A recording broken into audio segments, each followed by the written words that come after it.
Hello again, honky tonks. I thought I'd surprise you all with my face today. I'm sorry about that, but there we go. I thought I'd take a stroll through the very racist British countryside this morning, just to clear my head. I had a bad day at work yesterday, and I don't usually have bad days at work because my work is so easy. But there we go. You don't need to hear personal shit on here. And I mean, look at these trees. Are so much racism. Look, they're dripping with bigotry. Oh, fuck my life. Racist. That's what it's like. How these people, those poor people, can walk through here is just, I take my hat off to them. Stunning and brave, they really are. Anyway, so first of all, I received my Armed Forces veteran card. There we go, today. It's like the old MOD 90, which you used to have to carry around back in my day. And it was mandatory, you had to carry it around, because if you marched around camp and say the old Razman, the RSM, happens to be walking past, looking for people to put in the nick, he'd stop you and say, show me your MOD 90. If you didn't have it, off you went. Sometimes he'd hit you on the head with a pay stick, but there we go. That was the army back then, real men, real soldiers. It's when the British Army really was the British Army. And it's for you to prove to people who ask you, were you really in the army? You say, yeah, I was. It's not something you brag about. I know the channel name is Ex-Army Past 49, but I couldn't come up with anything else back then, and it was the father-in-law who suggested that, so it's all down to him. I couldn't go with ex-screw Past 49 because in the prison service you don't go by your numbers. It's not like the army, and it didn't sound right, so Ex-Army Past 49, and now the British are Past 49, and there we have it. And you do get people sometimes who ask you, were you in the army, were you? I don't know what I'm putting a Scouse accent. I'll go, yeah. What was your rank? What was your army number? Where did you serve? What regiment were you? Mind your own fucking business. Ask me in a respectful manner, and I'll tell you everything. Just be nice. And if you ask me like that, I'll just be an arse back, and I'll say, well, actually, I was in the SAS. I was on the balcony. Despite the fact I was around 4 years old when the balcony happened. If you know, you know. The balcony, Iranian embassy siege. I remember watching it on the telly, one of my earliest memories. Makes you proud to be British, that. It was Thatcher who sent them in. Anyway, I digress. So, they've allegedly found, I've got to cross this now somehow and make a video. They found Abdul's body in the Thames, apparently. Now, the police say it's him. There's been nothing official yet, but do I believe him? No. Oh, hang on, let me just switch the camera to my wanking hand. There we go. But do I believe him? No, I don't believe him. Here's the thing. A dangerous guy throws acid in the face of innocent people. A woman, kids, passers-by tried to help, and 2 coppers. They were hospitalised because of this substance. And by the way, the lefty newspapers, they don't say it's acid. It's a corrosive substance, they're saying. It's fucking acid. If it was some far-right nutter, it would be acid. Now, I am breathing heavily because I don't deny, I am pleasantly plump, alright? You can call me fat, whatever. Fucking hair doesn't bother me one bit. I have thick skin. The 2 careers I've had everything thrown at me.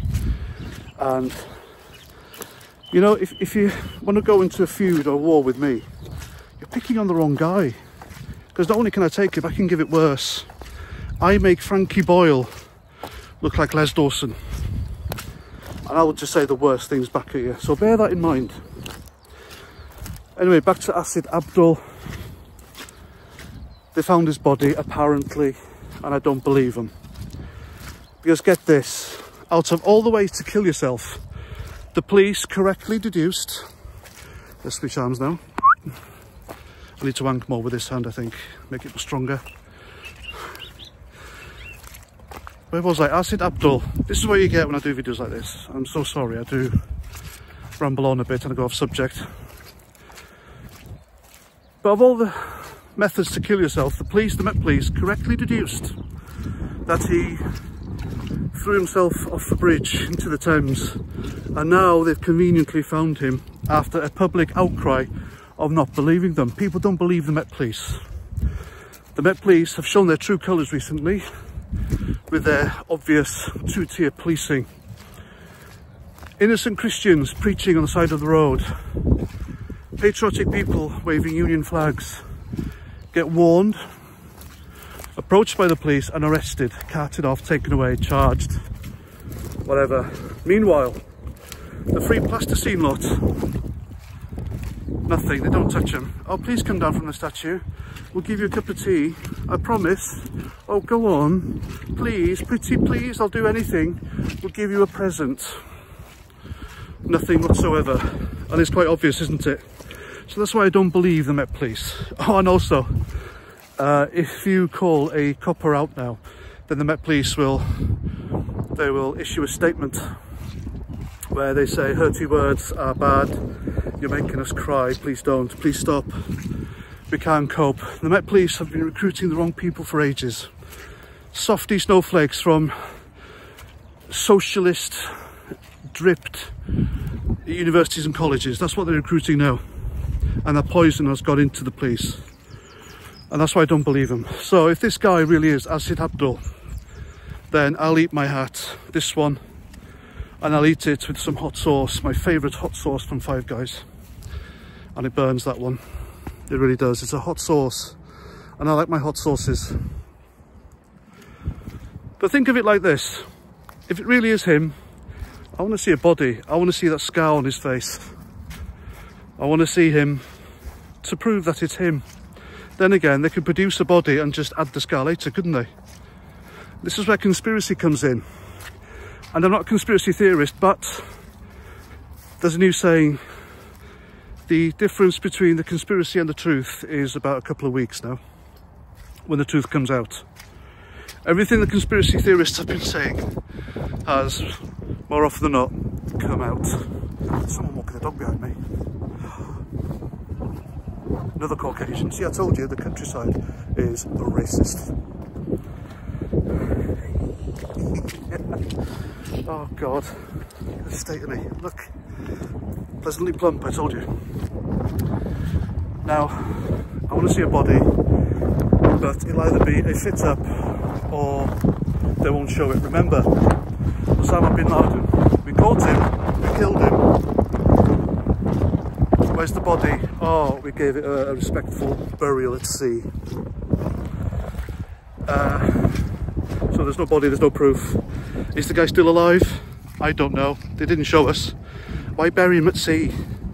Have you heard of Muslims burying their own at sea? Have you? I haven't. If they do, I'm wrong. I take it back. It's something I don't know. But that's the first for me. And then all the SEAL team that killed him, they all died in a helicopter crash. How convenient is that? Switching hands again. There's a racist in front of me. No, she's gone with her racist dogs.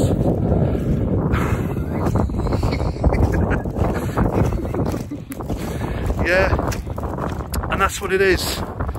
That's why I don't believe them until we see a body. Then again, if they do see a body, I won't believe them. I simply won't believe them. And that's Britain today, that's the Met Police today.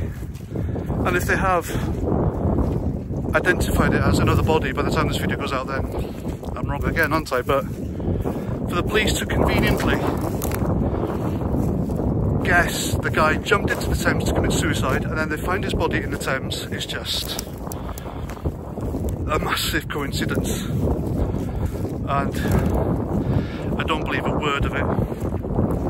I don't believe anything, that's why I look into stuff, and I suggest you do too. Look into me, please, please do. And then you know everything I've told you about me is right. Anyway, I've got a fucking clue where I am. I'm somewhere in Aylesbury, in the Hulu, and I'm surrounded by these racist far-right vegetation, and that's that. Hope you enjoyed this walk. I kind of didn't, because I'm soaked wet through, but it needed to be done. It's good to go out, have some vitamin D, fresh air, and clear the air. Oh, and hello to my new fans, the Giblets. I saw the live stream you did the other day, devoted to me, thank you. My subs went up by like 80, so yeah, keep doing what you do, I appreciate it. I know you're watching. And that's that, I'm past 49. Thanks for listening, until the next time, Roger Trout.